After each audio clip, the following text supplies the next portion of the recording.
अब आउने चुनावमा पटक पटक प्रधानमन्त्री र मन्त्री बनेका र सिनो जस्तो गनाएका यी भ्रष्टहरूको पत्ता साफ हुनुपर्छ भन्ने तपाईँहरूलाई पनि लाग्छ भने आजको भिडियो तपाईँहरूको लागि हो। यस भिडियोमा मैले अब आउने चुनावमा यिनीहरूलाई कसरी पत्ता साफ गर्न सकिन्छ भन्ने सम्भावनाहरूको खोजी गरेको छु।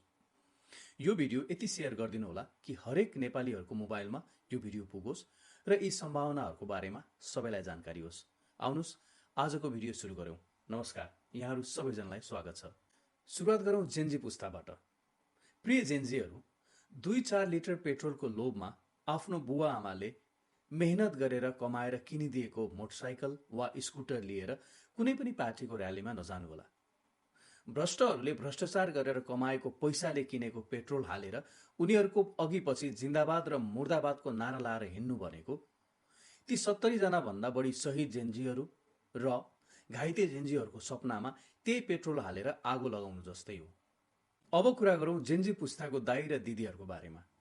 प्रिय दाई दिदीहरू, तपाईँहरू 2-4 बोतल बियरमा बिकेर, 2-4 टुक्रा मासुमा बिकेर अनि भ्रष्टाचारीहरूले भ्रष्टाचार गरेर कमाएको पैसाबाट किनिएका क्याप र टी सर्टहरू लगाएर तिनीहरूको रेलीमा जान बन्द गर्नुहोस्। हेरौँ तिनीहरूको जिन्दाबाद र मुर्दाबादको नारा कसले लगाउँदो रहेछ। अब कुरा गरौँ बुवा र आमाहरूको। पहिला त तपाईँले कुनै पनि पार्टीको सदस्यता लिनुभएको छ भने त्यसलाई च्यातेर फालिदिनुहोस्।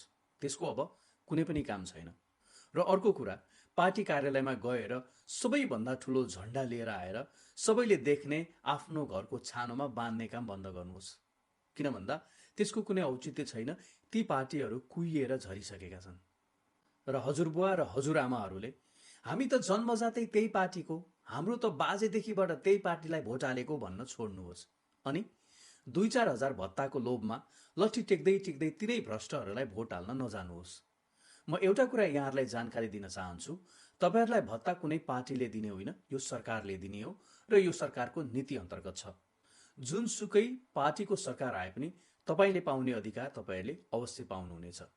र अर्को कुरा, आफ्नो घरको देखिने भित्तामा यो लेखेर टाँस्नुहोस्, 47 सालदेखि पटक पटक सत्तामा आएका, प्रधानमन्त्री भएका, मन्त्री भएका मान्छेहरूलाई हाम्रो घरमा भोट माग्न आउन निषेध गरिएको छ।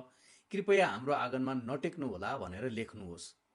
त्यति गर्दा पनि भोट माग्न तपाईँहरूको आँगनसम्म आयो भने तिनीहरूलाई अवश्य पनि यी केही प्रश्नहरू तपाईँहरूले गर्नुहोला। हाम्रा त्यत्रा तमाम कल कारखानाहरू खै? हामीले खाइ नखाइ गरेर दुःख गरेर पढाएका हाम्रा छोराछोरीहरू खै?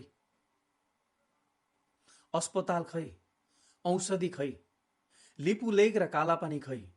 अनि मर्ने बेलामा